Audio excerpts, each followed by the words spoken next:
Welcome back, everybody. Wednesday morning edition of Hot Mic rolls on. Bison Media Zone coming up in about an hour. Much more on the game coming up on Saturday. Looking forward to that. 2:30 inside the Fargo Dome is the University of North Dakota and North Dakota State set to face off once again for the 7th time in the Division I era.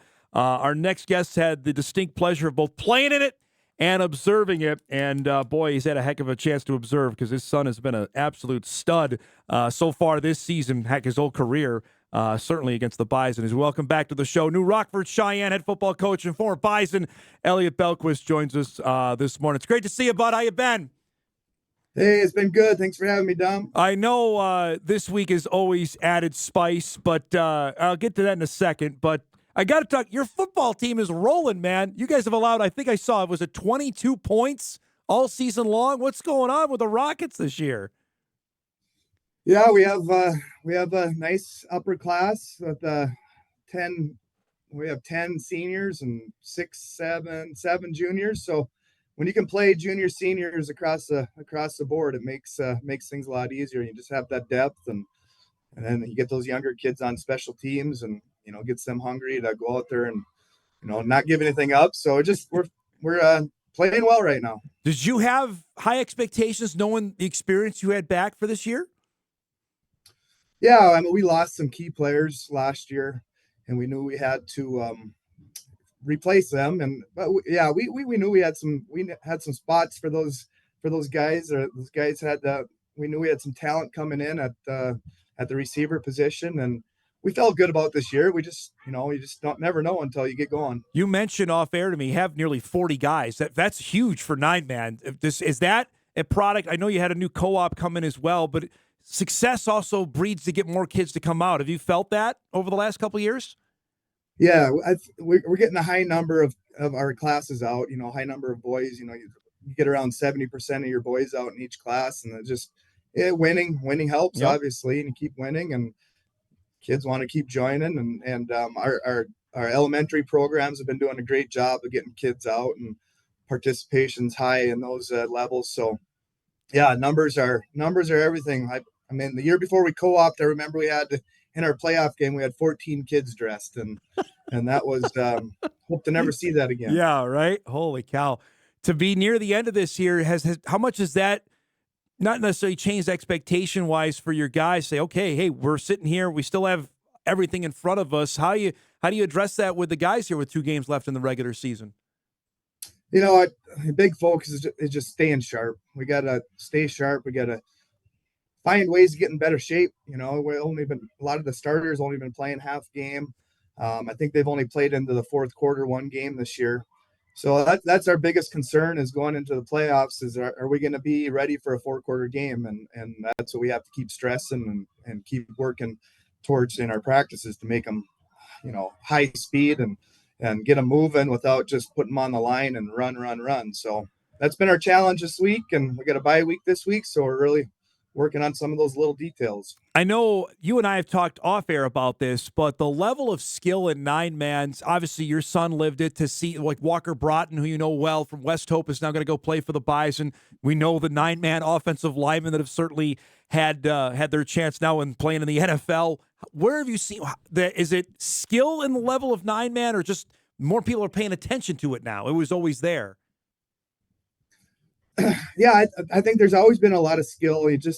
People kind of get overlooked because of the size of the field and how many points maybe you could put up and how what the scores are in the game. And it's a little different ball game. They can't play as many defenses on you, but I think the skill has always been there. It's just those kids getting a shot at the next level, and it's tough for some of these colleges probably to look at a 9-man kid rather than a kid that's coming out of high level Minnesota or out of state program where they've proven that they played in the 11-man game and at a high level. So, we're seeing more kids finally come out, and hopefully then keeps on coming. Have you let your mind go to this place where you might have 2 trips to the Fargo Dome this year? You're going this Saturday, but another one in November? I haven't really thought about it yet. I don't like it to consume my week, and I try to stay focused with our sports in Rockford, and then it gets this week. Obviously, I don't have a game, so my mind wanders a little more. But I try not to start thinking about it till Thursday or Friday when we're driving. Well, I've so awesome we get to do this, and I really appreciate the chance we've had a chance to connect here over the last couple years. Give me going into this season on Bo's decision. Like, he could have gone somewhere else. He decided to come back. How much were you prevalent in that? I know you wanted to make his own decision, but did he seek your counsel with deciding about what he wanted to do for his 5th year? We just had a few talks early on, right when everyone was leaving from UND, and then coaches leaving, and we just had a few conversations. Put some pros and cons out there, and honestly, he really didn't look into it too much, as far as I know. There was a lot more pros than cons, and he said that earlier on. And it's hard at a skilled position, I think, to leave with 1 year left. Yeah. You see a lot more linemen do it, and I think it's a little easier at that position. And skilled, I mean, that's tough. You could go somewhere and maybe not. They maybe don't like you as much there, or don't see the same skill sets, and it's a gamble. But he's really loved it at UND, and I don't really think he even put too much thought into leaving. To have the kind of career he's had, I mean, I said it, he's going to be in the UND Hall of Fame. I mean, whenever they decide to do that, I know it's maybe even exceeded your expectation, but when did you get a sense like, holy cow, like he's the guy. He's the guy that they're looking for on offense. Was there a moment or a game that stands out to you on that? No, I guess I can't think of one off the top of my head, but just the way I guess he's progressed each year, and I always said early on I couldn't believe when he got a couple of those first chances right away, and I think the COVID year obviously helped him learn the playbook, and you never realize that. I just look at him like, gosh, I don't know, how can he get much better? What can he do to get better? And just comes out each year and does something a little different, or makes some bigger plays. And yeah, I got to give it to him, but hanging in there and just working on. I mean, he doesn't come home a lot. He doesn't spend a lot of time doing other things. He's focused on football and trying to get better. 24 receptions, 478 yards, 5 touchdowns already. What's going on with him and Simon that's clicked so well in 2024? Well, the run game has been huge for the team. I mean, they've been running all over some of these teams, and then you see a lot more single coverage now, and there's a lot more shot plays. I feel like they're going downfield more than they have in the past, and it's just a combination of obviously a different coordinator and the success of running the ball. What did you know? I know you, because you follow high school football, with Simon's play, like from his background, and we know Josh is on the show quite a few times, Josh Kravachka, about what his skill set was to bring to the next level in that, Elliot. What did you see out of that there's potential here that Simon could be successful at UND? Well, I always said with him, I mean, he's a winner. He's a proven winner. He I mean, how many games has he lost in his career? Maybe one? Yeah. Iowa State. Yeah. That's what I said to Bo right away when I found out, is that, oh, he's a winner. So, I mean, that's what you want at that quarterback position. And, I just love the way he, will take the chance, maybe on a ball in the air, or he doesn't like something, he does it with his feet. He's just a hard-nosed, competitive kid that will do anything for the team.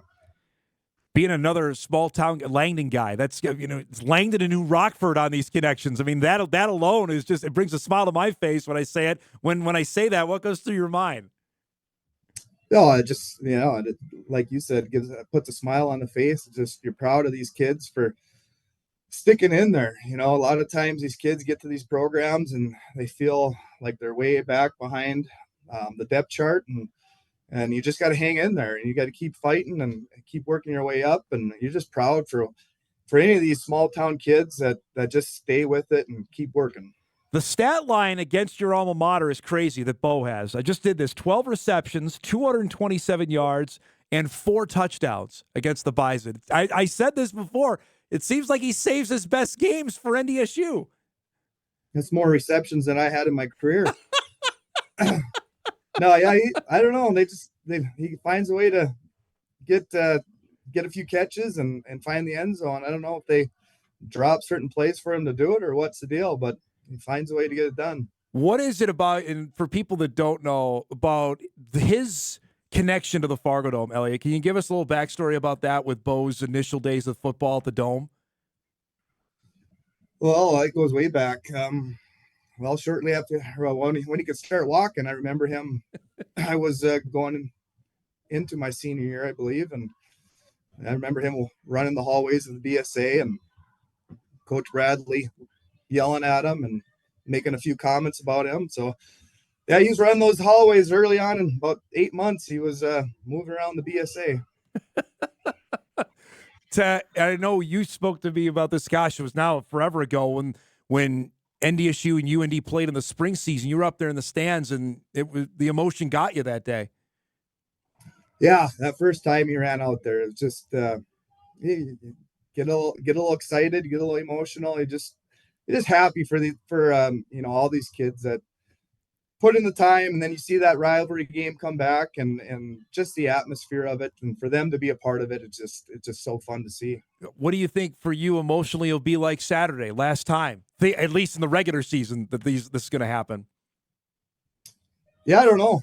It's kind of feels good that you don't have to think about it again. Maybe maybe in the playoffs it gets to be a little nerve wracking, and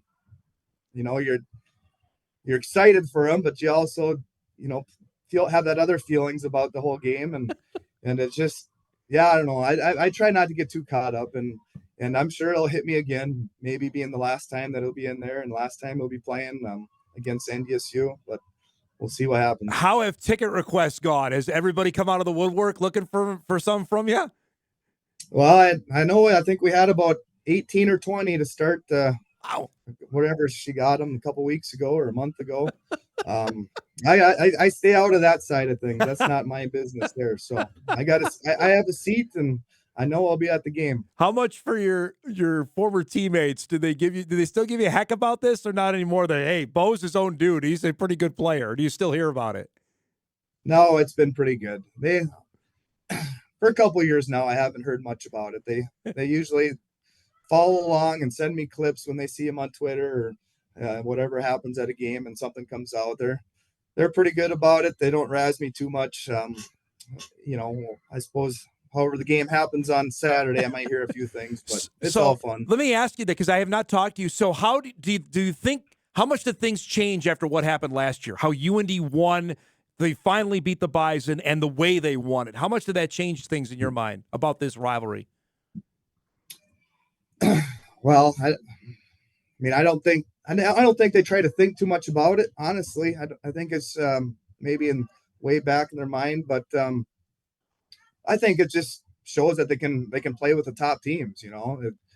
At this level, any mistake's going to be exploited, and the margin of error is so little that every game's tough, and to play with the best, you got to beat the best. And I think maybe they got a taste of that last year, and maybe gives them a little more confidence coming into this week that, hey, we can do it. Yeah. We got to play well. We got to do things right, but we can do it. I was going to say, the Division I athletes in your family aren't done. Tell me about Kelsey and her experience with Nebraska and getting ready for that.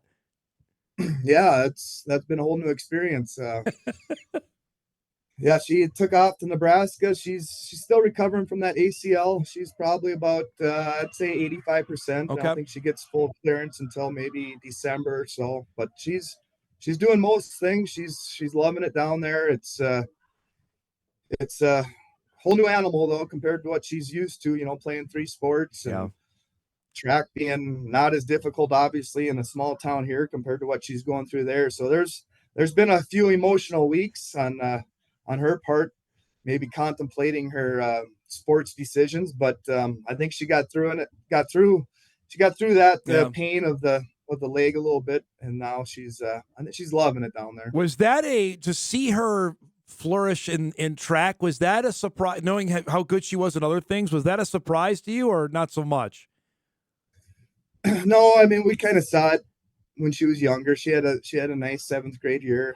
And then we can kind of see by the numbers that, hey, I think we have something cooking here. But then we went through COVID, and you just don't know what's going to happen after that. And then, started her freshman year, she really started putting up unreal numbers, and they just kept dropping. And then obviously she wasn't able to compete her senior year, so that was a bummer. Yeah. She was that was the most excited she was for a track season, anyways, and so it was a bummer not to see her able to compete that year. So your road trips are not over here, man. They're just getting started, it sounds like.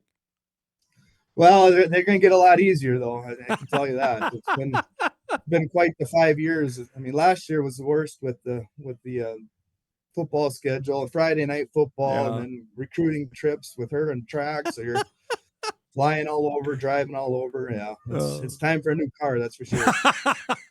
It's great to see you, bud. I'll make sure I find you on Saturday. Thanks so much for the time, and enjoy the game Saturday, okay?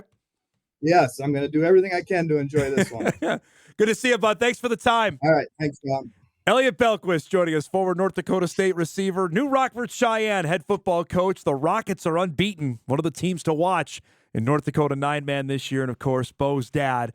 And certainly the spotlight will be on number one, like it always is, coming up on Saturday. We'll break. We come back. We'll wrap up hour one. Hour two on deck. Tommy Ottoman will join us on his announcement to play basketball at Notre Dame. We roll on a Wednesday morning. We're back after this.